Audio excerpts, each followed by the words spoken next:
Thighs का size अगर आपको कम करना है या फिर आपको ज्यादा करना है, एक चीज आपको समझनी पड़ेगी कि उसके लिए कोई यूनिक एक्सरसाइज नहीं आने वाली है कि थाइस की फैट जल्दी से कम हो जाए, ग्लूट्स की जल्दी से कम हो जाए। नहीं, प्रोसीजर तो आपको सेम फॉलो करना पड़ेगा। मान लीजिए आपको थाई का साइज बढ़ाना है कि बड़ा हो जाए, बहुत थिन है, तो भी आप ये जो एक्सरसाइज कर रहे हो फॉर एग्जाम्पल वही रहेगी। अब आपको थाइस का साइज कम करना है कि बड़ा फैटी है कम करना है, तो भी उसकी एक्सरसाइज सेम रहेगी। एक्सरसाइज उसकी कोई अलग नहीं, उसकी भी सेम एक्सरसाइज होगी। इस एक्सरसाइज से लीन मसल मास बिल्ड होगा, जो एक्स्ट्रा फैट है वो वहां से जाएगी। ये बात भी है कि आपको साथ ही साथ कैलोरी डेफिसिट डाइट खानी पड़ेगी।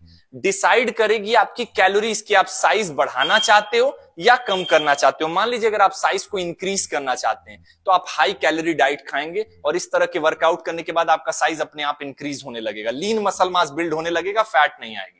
दूसरे, मान लीजिए आपको साइज कम करना है, कम करने के लिए आपको कैलोरी डेफिसिट में जाना पड़ेगा। जब आप डेफिसिट में रहोगे अपने आप फैट फटाफट से गायब होने लगेगी पूरे बॉडी से, साथ ही साथ जो है आपकी थाइस का साइज कम होने लगेगा। ये आपकी डाइट डिसाइड करेगी। वर्कआउट सारा, चाहे आपके थाइस का हो चाहे आर्म्स का हो कि मेरी आर्म्स बड़ी फैटी है सही हो जाए, वर्कआउट सबका सेम रहेगा, उसमें कोई चेंजेस नहीं आने वाले हैं।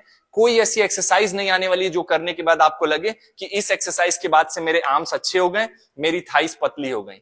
प्रोसीजर दोनों का एक ही है, आपको ये बात जाननी पड़ेगी। तो एक्सरसाइज आपको एक लगानी है, वर्कआउट के कैलोरीज का डिफरेंस आपको रखना पड़ेगा अपने लिए। ये सारी छोटी छोटी चीजें आपकी ट्रांसफॉर्मेशन पे बहुत इफेक्ट डालती हैं, आपको पता रहनी चाहिए। और कोई डाउट आपको ट्रांसफॉर्म होने में जो चीज परेशान कर रही है वो कमेंट में ड्रॉप कर दीजिए, मैं ऐसे ही डिटेल में वीडियो बना दूंगा। ऐसी और इंफॉर्मेटिव वीडियोस के लिए अपने भाई को फॉलो कर लीजिए।